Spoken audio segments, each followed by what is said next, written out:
tarde, bom dia ou boa noite. Eu sou o pastor Gustavo. Essa aqui é o nosso espaço onde nós tratamos sobre a comunicação conjugal, especificamente o 10º princípio da jornada da comunicação conjugal. E que privilégio Deus nos dá de estarmos juntos nessa jornada, não é verdade? Se você ainda não viu os 9 princípios que tratamos anteriormente, eu te convido a fazer isso. Que você possa acessar a playlist aqui do canal, que trata especificamente sobre a jornada da comunicação conjugal e que você possa encontrar ali refrigério para o seu coração, palavra boa para você e para a sua família. Vamos para o 10º princípio, então, dessa jornada?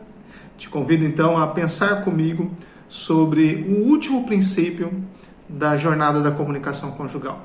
Veja bem, nós temos uma facilidade em olhar para as Escrituras e selecionar aquilo que nos interessa. Mas nós temos uma maior dificuldade quando as Escrituras nos traz conflito e nos tira da nossa zona de conforto, não é verdade? É quando nós somos exortados pela palavra. E esse é o 10º princípio da jornada da comunicação conjugal. É a exortação mútua. Veja que isso Deus nos dá como bênção dentro do corpo de Cristo.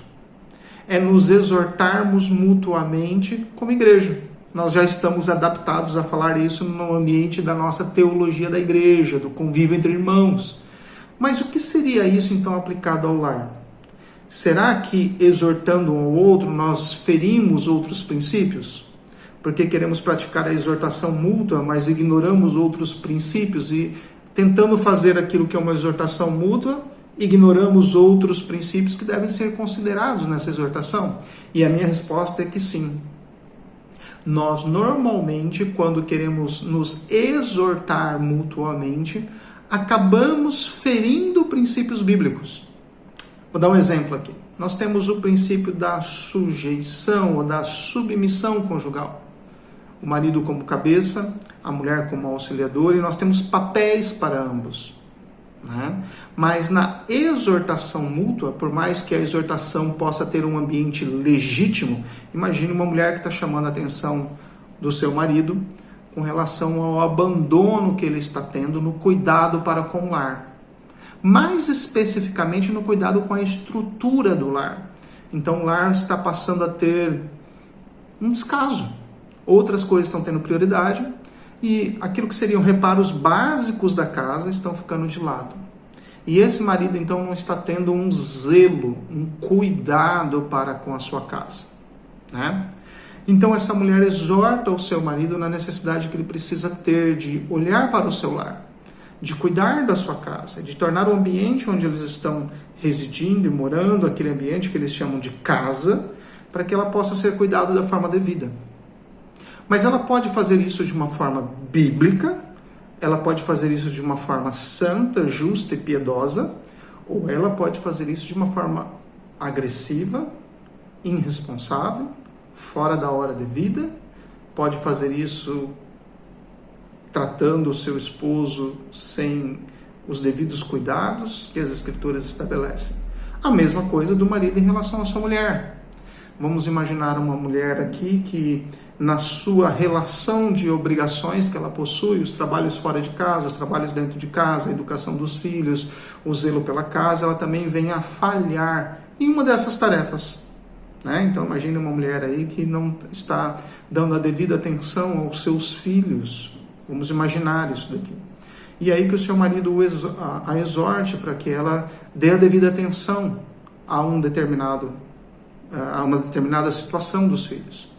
E aí então esse marido passa a fazer isso não da forma bíblica, mas ele acaba ofendendo, ele acaba desprezando a mulher, ele acaba dizendo que ela não faz nada direito, que ela não cuida de nada direito, que tudo que ela faz é imperfeito. Então, ao invés de ser um instrumento de exortação mútua, acaba sendo um instrumento de desprezo, até quem sabe de orgulho, né? Para dizer, eu faço, você não. Né? De exaltar as suas próprias capacidades, não de corrigir o outro pelos instrumentos das Escrituras. de trazer à luz as obrigações diante das Escrituras e de se colocar na disposição, porque isso daqui é um acessório básico para esse princípio, tá? Quando nós exortamos mutuamente, nós exortamos diante de um princípio. Não é do meu princípio, é do princípio de Deus, ok? Então, eu exorto mutuamente para que esse princípio que Deus estabeleceu seja respeitado no ambiente do nosso lar. E essa exortação que considera o princípio de Deus, isso é inegociável. Porque o princípio não é nosso, o princípio é do Senhor. E isso nós vamos viver no nosso lar. Então esse princípio precisa ser praticado. Esse princípio precisa ser dado a devida atenção. Em um lar onde marido e mulher então são cristãos, é necessário se voltar para as Escrituras constantemente para ver se eu como marido e se minha esposa como mulher do lar, se ambos estamos exercendo os nossos papéis de forma que Deus seja glorificado e não só de forma que nós encontremos orgulho no nosso próprio coração e que alimentemos então uma vaidade. Então, exortação mútua diante de um princípio bíblico, ok? Gravado isso daí? Então, o princípio bíblico deve conduzir uma exortação em santidade.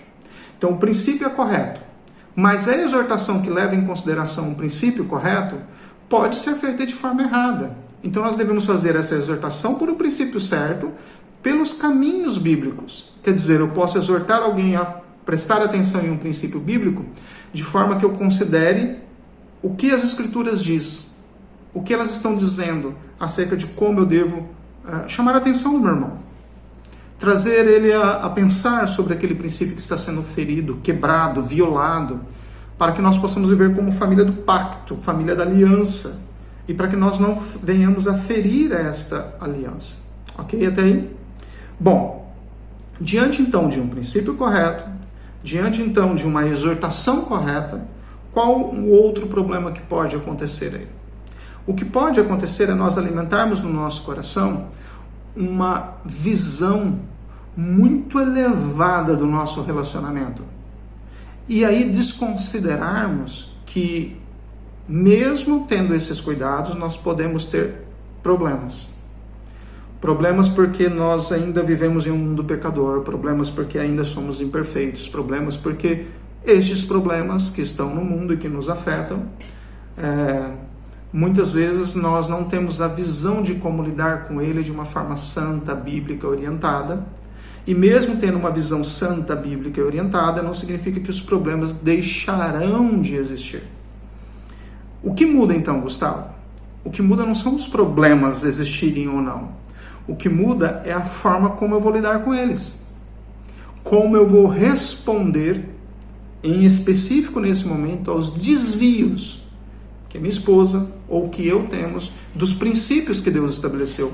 Como eu vou lidar com esses desvios que nós podemos trazer para o nosso lar e que não engrandecem ao Senhor e que não estão respaldados pelas Sagradas Escrituras? Como nós vamos lidar com essas maneiras não sábias? Seja a sabedoria no falar, seja a santidade no pensar, seja a comum entrelaçar dessas características para a glória do nosso Senhor. E não para a nossa vaidade, não para o nosso orgulho. Normalmente, nós fazemos o que fazemos para ser honrado pelos homens. E Jesus já nos alertou sobre isso lá no Sermão do Monte. Ao corrigir várias das práticas dos homens, como, por exemplo, o dar esmola, a oração. E ele falou, cuidado para você não fazer isso para ser visto pelos homens. Faça isso diante do Senhor Deus, né? O seu Senhor que vem em secreto é que te recompensará. Então, as nossas práticas de exortação no lar devem considerar esse princípio. O princípio de que eu devo exortar a minha esposa me exortar em um ambiente de santidade, considerando o local adequado, o momento adequado, para que nós tenhamos, então, arrependimento mútuo. Olha que interessante. Quebrantamento promovido pelo Espírito Santo, e não é por mim esse quebrantamento. Às vezes nós pensamos assim, né? Que nós é que iremos quebrantar o outro. Que o outro será movido e convencido pelas nossas formas belas de organizarmos as palavras e colocarmos ali como um banquete diante do outro. E não é assim que as Escrituras nos ensinam, né? Certa vez Paulo, ao expor o Evangelho, disse assim, olha, a palavra que chegou a vocês pelas nossas bocas não foram palavras de persuasão humana, não foram palavras de convencimento humano, mas foi uma palavra vinda em poder. A palavra que transforma, ela não sai da minha boca de forma tão organizada e infalível a ponto de que eu possa mergulhar. Foram as minhas boas palavras, colocadas em bons momentos, que ocasionaram tal arrependimento e tal quebrantamento. Isso não pertence ao meu discurso. Isso pertence à operação do Espírito Santo. É o Espírito Santo agindo nesse ambiente de cuidado, nesse ambiente de zelo, que pode trazer o arrependimento ao coração do outro. Veja que, certa vez, Jesus falando sobre as dificuldades da vida, e logo após ele ter estimulado os seus discípulos e falado da necessidade dos discípulos em pregar o Evangelho, enviar os seus discípulos a pregar o Evangelho, ele então fala sobre as dificuldades que se vêm a partir da identificação que nós temos com ele, dele como Senhor. E lá em Mateus capítulo 10, versículo 34 a 39, nós às vezes temos dificuldade de entender isso, né? Quando ele fala assim, que esses discípulos que caminham com ele, que amam a ele mais do que o seu próprio pai, mais do que sua própria mãe, né? E aí ele trata de um ambiente que trata de linguagem familiar, mais do que os seus próprios filhos. Aqueles que amam assim, que amam pai, mãe, né? Mais do que a ele, não é digno dele. E a mensagem ali deixada, olha, é que eu não vim trazer paz. Aí você fala, mas como assim? Ele é o Deus de toda a paz. Sim, ele é o Deus de toda a paz. Mas em um ambiente pecador, em um ambiente depravado, em um ambiente onde os homens ignoram a ação de Deus, o ser de Deus.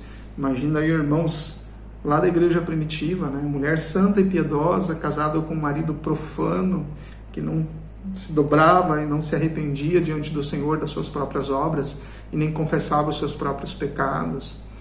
Então, você tinha dentro do lar uma mulher crente, temente, agora você tem um marido que não se dobra e não se prostra diante do Senhor, mas essa mulher, ela ama mais ao seu Senhor. Ela obedece ao seu Senhor, mesmo estando em um ambiente onde não colabora, né? O relacionamento não colabora para exercer essa vida piedosa de forma plena. Como hoje eu tenho o privilégio de ter uma esposa cristã e nós podemos estar no mesmo ambiente onde os dois estão focados na glória do Senhor, onde filhos nascem nesse ambiente de aliança, e nós podemos focar em construir o nosso lar para a glória do Cordeiro. Muitos irmãos não tiveram esse privilégio no passado. E aí você pensa, o que eu vou escolher? Eu vou escolher amar mais os meus filhos, amar mais o meu esposo, amar mais a minha esposa, ou eu vou fazer o que eu faço porque eu temo a Deus sobre todas as coisas? É porque eu preciso honrar a Deus sobre todas as coisas, é porque Deus realmente vem em primeiro lugar. E aí me tira desse conforto humano de pensar as coisas somente focado em mim, nas minhas próprias necessidades, e me faz olhar para o sustento que vem do alto. Porque o que toma conta do meu entendimento agora são as coisas que vêm do alto. E aqui vai a minha palavra de orientação para aqueles irmãos em Cristo que estão em casamento, onde conheceram a Cristo logo após que se casaram. E antes de casarem não tinham uma vida de relacionamento com o Senhor, mas agora vivem em um ambiente de uma aliança onde um serve a Deus e o outro não serve a Deus. O que você deve fazer? Você deve lutar todas as lutas necessárias para manter o princípio de fidelidade a Deus. Em primeiro lugar, isso nunca você deve negociar. Você terá que vivenciar os problemas de alguém que ama Deus sobre todas as coisas. E haverá problemas. Problemas acontecerão, porque os seus princípios não são os princípios que regem ou o seu marido ou que regem a sua mulher. São princípios distintos. E que você vive uma honra a Deus acima de qualquer coisa. Ame o Senhor acima de qualquer coisa. Honre o seu Deus acima de qualquer coisa. Mais do que o seu marido e mais do que a sua mulher. Segundo lugar, não deixe de orar pela conversão e não deixe de aguardar o Deus que pode transformar o coração e abrir a visão e o entendimento de um marido não arrependido ou de uma mulher não arrependida. Porque Deus pode, no tempo, agir por graça e misericórdia e trazer visão ao que era cego, ou destampar o ouvido do que era surdo, e eles podem agora ouvir o Evangelho e, através de uma ação do Senhor, se prostrar em reconhecimento à sua soberana vontade. Mas problemas acontecerão. E para nós que estamos em aliança onde os dois servem a Deus, o que nós devemos fazer? Nós devemos então entender, nós que já servimos a Deus, que a baliza para o nosso relacionamento é a palavra e a suficiência da palavra para nos orientar. Muitas vezes nós achamos que porque já somos convertidos, já sabemos de todos os princípios que devemos vivenciar no nosso lar. E não é verdade. Nós não aprendemos isso automaticamente. Nós aprendemos isso gradativamente. Então é normal que com o tempo de casado que você tenha e leitura das Escrituras e vida devocional, olha a dica que eu estou dando aqui. Quanto mais a vida devocional, a vida de comunhão com Deus, inclui a leitura das Escrituras, quanto mais essa leitura das Escrituras me faz entender mais o ser de Deus, me faz entender mais a vontade do Senhor, o querer de Deus, melhor eu vou poder praticar essa palavra no meu relacionamento conjugal. Mais clareza eu vou ter, mais luz eu vou ter para o meu entendimento. E nós podemos pensar isso como cristãos que somos, em que famílias, casais mais estruturados, casais que possuem um tempo maior de experiência, olhando para o seu relacionamento através das lentes das Escrituras, podem, em um ambiente comunitário, exortar outros casais. Olha que bênção! No primeiro momento nós falamos de exortação dentro do casamento. Um ao outro se exortando, e um ao outro auxiliando, um ao outro ajudando. A manter o quê? A manter o foco em Deus. Depois, nesse momento agora, nós estamos falando de um ambiente onde eu estou aberto para que Deus me exorte através de outros relacionamentos. Outras pessoas que possuem relacionamento com Deus, que são íntegros na sua vida com Deus, que promovem a honra e a glória do Senhor e que tenham cuidado para com o seu lar, para que Deus seja glorificado através da sua casa. E olhar para essas famílias como famílias que Deus tem me dado o privilégio de conhecer e andar junto. Não que elas sejam perfeitas, mas olhar para o caminho que elas estão fazendo através das Escrituras e reconhecer que elas estão léguas à frente. E eu poder então caminhar com elas, na busca da construção de um testemunho cristão, de um testemunho de famílias que amem a Deus sobre todas as coisas. Como que eu construo um relacionamento, aquilo que a gente gosta de usar como termo, relacionamento antifrágil? Antifrágil não significa não ser frágil. Vamos desconstruir esse mito aí? Antifrágil não significa que você não seja frágil. Então, diante das Escrituras, a Bíblia diz assim que a mulher ela é a parte mais frágil do relacionamento. Ela não vai perder essa característica. Essa característica está nela. Ela é a parte mais frágil do relacionamento. E o que eu faço para tornar o ambiente do lar antifrágil? Eu protejo esse ambiente. Então, o marido no lar, ele é um ambiente que protege o seu lar. Então, aquela que é a parte mais frágil, ela está protegida. Se a gente fosse falar aqui do ambiente onde eu tenho uma taça, então eu cerco aquilo de papelão, de plástico, bolha, e eu envolvo aquilo de uma proteção e ela passa, ela é ainda frágil, mas ela está cercada de características que vão amenizar o impacto daquilo que poderia afetá-la, porque ela está protegida em um ambiente antifrágil. Como que então nós podemos cuidar do nosso relacionamento para que ele se torne um ambiente antifrágil? Pegando esses princípios bíblicos e trazendo mais para perto, na linguagem bíblica, colocando dentro do nosso coração. Trazendo esse ambiente para dentro da nossa realidade de vida. Colocando fixo diante dos nossos olhos, para que nós possamos olhar, por exemplo, as exortações sobre fidelidade conjugal. E poder orientar a nossa vida e a nossa prática, seja da mente, dos olhos, sondar o coração e dizer, olha, essas palavras têm que estar diante dos meus olhos.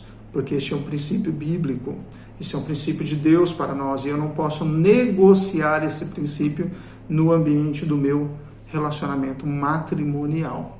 Ok até aí? Bom, para encerrar essa relação de jornada da comunicação conjugal, dos 10 princípios, depois nós vamos ter outra série que inicia na próxima semana, mas para encerrar nesse dia especificamente, eu queria te exortar a 3 coisas. Em primeiro lugar, relacionado à sua vida devocional, fortaleça a sua leitura e prática bíblica. Fortaleça, ler e colocar em prática. Esses 2 pilares. Eu preciso conhecer as Escrituras, senão não sei como eu vou colocar em prática. Mas eu não posso só ler, eu preciso ler e praticar. Eu preciso fazer as 2 coisas. Essa é a exortação de uma vida biblicamente orientada. Como que eu faço isso, Gustavo? Simples. Qual o melhor horário que você tem para ler as Escrituras? Você é assim como eu, que precisa de um ambiente muito quieto, muito parado, um ambiente mais sem ninguém em volta? Então, leia à noite, se o seu lar é mais tranquilo à noite. Né? Ah, não, eu consigo ler indo para o trabalho. Então, leia indo para o trabalho. Segundo lugar, destaque os princípios do texto que você está lendo. Principalmente aquilo que te confrontar. E destaque também aquilo que você não tem clareza. Não tem problema você não ter todo o entendimento do texto que você está lendo. Mas é um sério problema quando você ignora aquilo que a gente chama, quando dirige um carro, de pontos cegos. Pontos cegos, às vezes um carro entra ali na sua lateral e você não vê. E aí você quer passar por uma direção e você descobre que tem um carro ali depois que você bate. Só que Deus está nos alertando que nós já estamos vendo que é algo que nós não compreendemos. Então, antes que aquilo entre no nosso ponto cego, vamos buscar clareza, vamos buscar entendimento. E nenhum problema é buscar orientação pastoral. Na verdade, é muito bom que você busque orientação pastoral, para que os seus olhos sejam iluminados, para que você passe a entender o que as Escrituras estão dizendo. Por exemplo, há muitos casais com dificuldade na educação de filhos. Há outros com dificuldade na relação de submissão. O que o marido entende de submissão e aquilo que a mulher entende de submissão não estão conectados, né? Então, eu preciso de uma ajuda externa, eu preciso de um auxílio de alguém mais maduro, eu preciso de um auxílio de um irmão na fé ou de um casal que possa caminhar comigo e me mostrar como é praticar este princípio. Ainda que ele venha ferir o homem ou ferir a mulher, no sentido de ir contra a opinião de um ou de outro, mas o que prevaleça no lar seja a vontade do Senhor. E não o meu próprio querer. E não minha própria vontade. Percebe? É se colocar nessa disposição. Segundo, alimente uma vida de oração. Orar é muito importante. Orar é muito importante porque ele nos leva a reconhecer que somos falhos, fracos.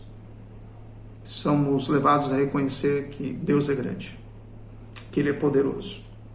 Somos levados a reconhecer as nossas petições e fazê-las conhecidas diante de Deus. Mas também somos levados a dizer, Senhor, não é a minha vontade que tem que prevalecer, mas que prevaleça a Tua vontade na minha vida e na da minha família. Não é um espírito de conformismo, mas é um espírito de conformidade com a vontade de Deus. É olhar para a vontade de Deus e dizer, eu quero esta vontade plenamente estabelecida, ainda que isso possa trazer no meu entendimento, na minha visão, e neste momento certa dor, certa intranquilidade para o meu coração, porque eu ainda tenho uma visão pequena perto da visão que Deus tem sobre o meu relacionamento. Alimentar uma vida de oração é ler e orar as Escrituras, é orar por aqueles princípios que nós julgamos que ainda temos dificuldades, é orar para que Deus nos dê força para passarmos por essas dificuldades e chegarmos a um bom entendimento de quem é Deus e de qual é a sua vontade no nosso lar. Terceira dica é trazer o outro para perto de você, para uma vida devocional em conjunto. Isso é muito importante. Marque um dia na semana, onde vocês possam juntos estudar, quem sabe um livro da Bíblia, quem sabe uma leitura devocional em conjunto, quer dizer, um livro, um comentário bíblico, um livro de um autor cristão muito bom, e você possa ter aquele livro como ponto de leitura, para que depois vocês possam conversar. Então, ambos podem ter momentos de leitura individual, então aquela semana vocês vão ler o capítulo 1, e na sexta-feira vocês vão conversar sobre o capítulo 1, e cada um vai colocar aquilo que mais lhe chamou a atenção. E tome nota disso, tome nota do que o outro falou, tome nota das percepções do outro, do crescimento do outro, do amadurecimento do outro. Isso é muito importante, né? Ao fim desse momento, reconheça as incapacidades. Nós estamos chegando ao fim da jornada da comunicação conjugal. Será que nós somos capazes de olhar para esses 10 princípios e reconhecer as nossas incapacidades? Qual é a sua incapacidade? É no diálogo? É na tolerância? É na sabedoria? Qual é a sua incapacidade? Escreve aí no comentário. Qual área é a mais difícil para você no relacionamento conjugal? É a tolerância? É esperar o momento adequado? É entender que a vida 2 não é como era a vida sós? Para aqueles que casam mais maduros, né? Já tinha uma vida toda individual estabelecida e agora tem uma relação em conjunto. É entender essa transição, é entender princípios de honra, marido e mulher trabalhando para honrar a Deus e ambos trabalhando para que o lar esteja ajustado com os princípios bíblicos. Qual é a maior dificuldade? Leve isso diante do Senhor, traga o outro para perceber que Ele faz parte dessa vida em relacionamento com Deus, com você. Faça do seu lar um lugar de comunhão e de adoração. Não espere as crises para começar esse momento. Aqui um alerta. Muitos lares só começam e só fazem, começam só depois de uma crise e só fazem este momento durante a crise. É como se fosse um remédio, né? Como se fosse um antibiótico. No momento da crise ele começa, mas logo depois ele para de fazer. Talvez isso fosse mais comparado a uma vitamina, né?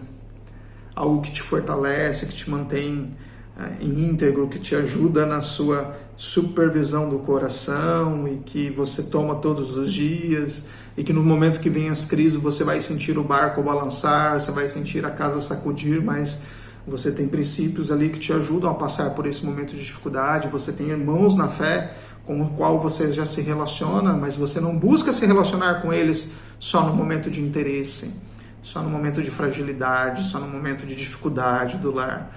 Mas você alimenta esse ambiente de comunhão externa e de comunhão dentro do lar em todo o tempo. Por que isso? Porque é muito melhor fazer o pastorado familiar, o pastoral familiar, é muito melhor quando feito preventivamente. Quer dizer, eu ministro dentro do meu lar os princípios das Escrituras de maneira preventiva, estou exortando, estou ensinando. E nenhum problema também em parar em um determinado momento e fazer uma pregação direcionada para um momento de crise que está se vivendo no lar. Nenhum problema nisso. Mas quão bom é já termos esse alimento posto à mesa de forma preventiva, onde podemos pegar e dizer, olha, isso que estamos vivendo, nós estudamos lá no dia tal, Deus nos alertou sobre os princípios da sua palavra, nós temos que relembrar aquilo que foi falado.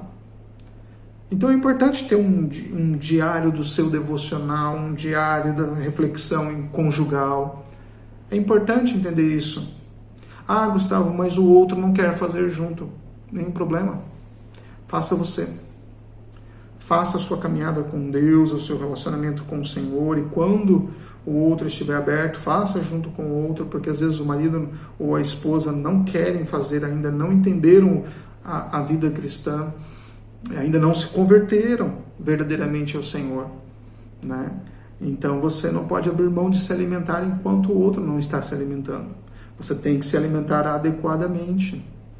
Por quê? Porque Deus pode usar isso para ajudar você a ter uma voz sábia dentro do seu lar em momentos do dia a dia, como em momentos de grande dificuldade. Ok? Que nós possamos fazer isso. E devemos tomar cuidado, aí o último alerta para nós encerrarmos, com aquelas concordâncias fora dos princípios. Presta atenção. Tem casal concordando com coisa que é contra o que Deus estabeleceu. E aquilo que eles concordaram contra o que Deus estabeleceu tem que ser um ponto de atenção e de arrependimento. Porque nós não devemos praticar ou exercer a nossa vida matrimonial em discordância com os princípios bíblicos. Mas nós estamos de acordo um com o outro. De acordos um com o outro, mas em desacordo com Deus, terá sérias consequências no lar. Haverá problemas, né? Então, devemos prestar atenção nisso, tá bom? Nós estamos encerrando. Esse é o último vídeo da Jornada da Comunicação Conjugal, o 10º vídeo da Jornada da Comunicação Conjugal. Semana que vem nós vamos começar uma outra série, e eu vou revelar essa outra série só no primeiro vídeo, a semana que vem, tá bom? Mas eu te garanto que será também muito abençoador para o seu relacionamento conjugal. Eu continuarei falando sobre família, eu continuarei falando sobre relacionamento, e eu espero que você continue aqui comigo. Tá bom? Tem sido abençoador para mim e para minha família estarmos aqui juntos. Quem sabe daqui a pouco eu não faço mais uma outra aula ou live. Se você quer mais alguma live ou mais alguma aula, escreva aí embaixo, eu quero. Né? E nós nos vemos aí nas próximas semanas, quem sabe em live ou em aula. Tá bom? Um abraço para você, Deus te abençoe, Deus te guarde, que você siga vivendo sua vida matrimonial para a glória de Deus.